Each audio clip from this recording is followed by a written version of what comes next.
বিসমিল্লাহির রহমানির রহিম। সবাইকে রোজা মোবারক। জীবনে বিরিয়ানি কে খেয়েছেন কিনা জানি না, চিকেন নিরামিষ বিরিয়ানি মায়ের হাতের বলে কথা, অসাধারণ স্বাদ ও মজা।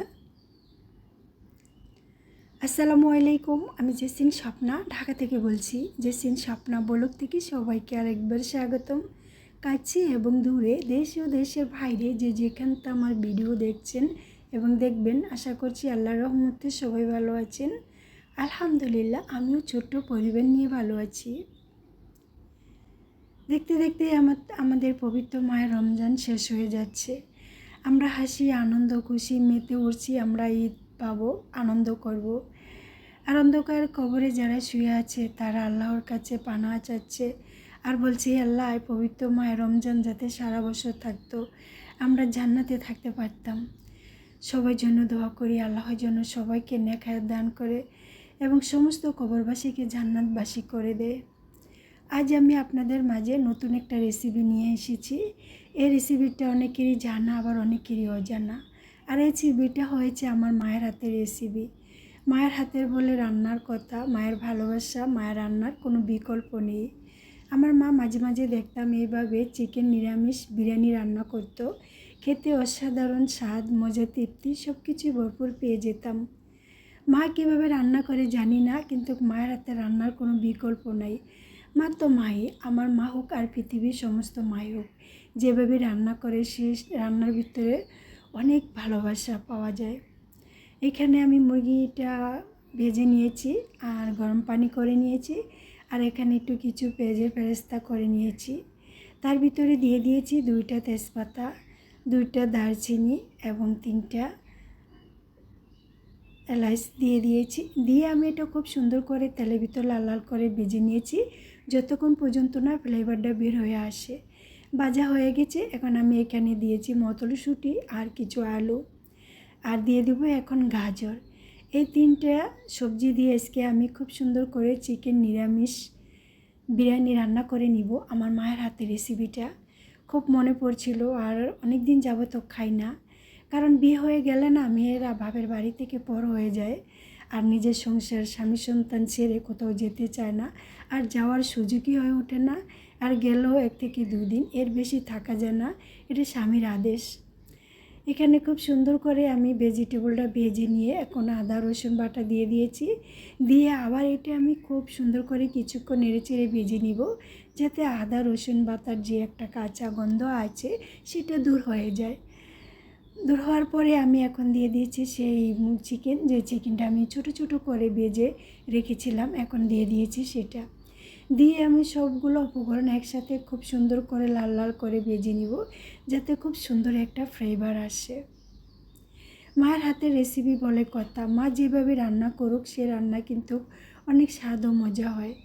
এটা পৃথিবীর সমস্ত মাই। আর মার মতো রান্না করতে আমরা কখনো পারবো না, আর পারছিও না।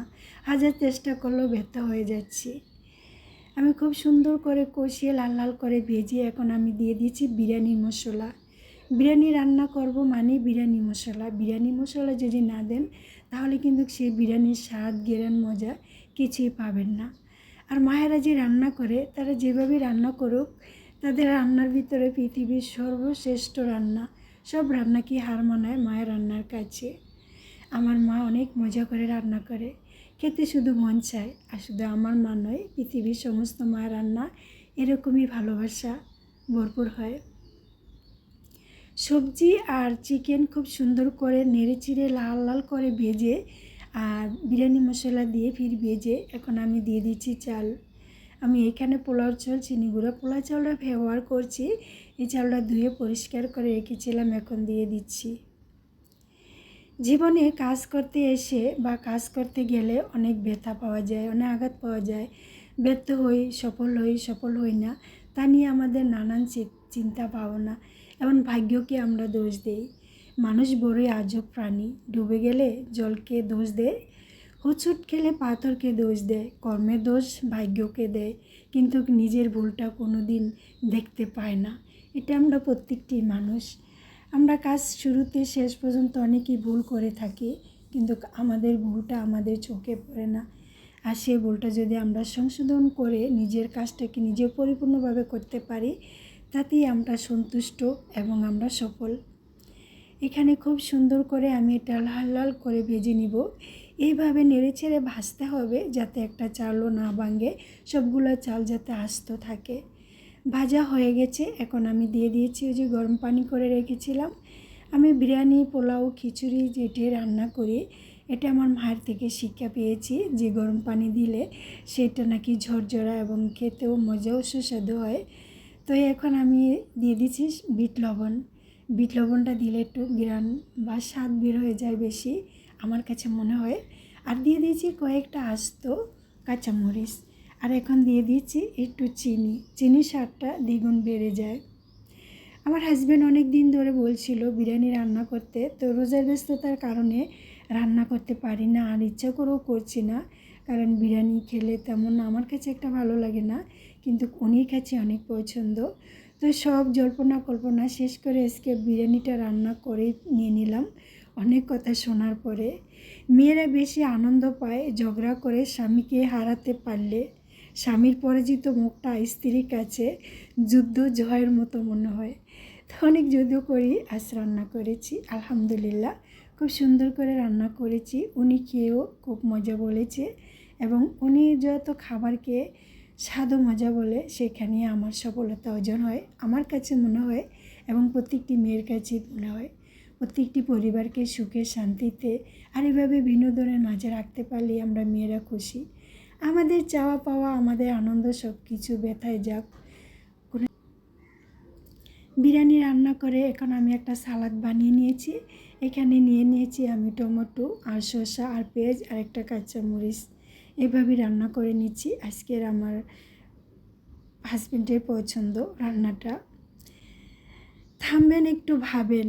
আপনি নামাজে বসে মুনাজাতকে কেঁদে কেঁদে চোখের পানি আল্লাহর কাছে বলেছেন যে জিনিসটা আপনি চেয়েছেন, যে জিনিসটা আপনার পাওয়া হয়নি, চাওয়া হয়নি, সেই জিনিসটা কতটা ক্ষতিকর ছিল আপনার জন্য। নিশ্চয়ই আল্লাহর উত্তম পরিকল্পনা আল্লাহই জানেন।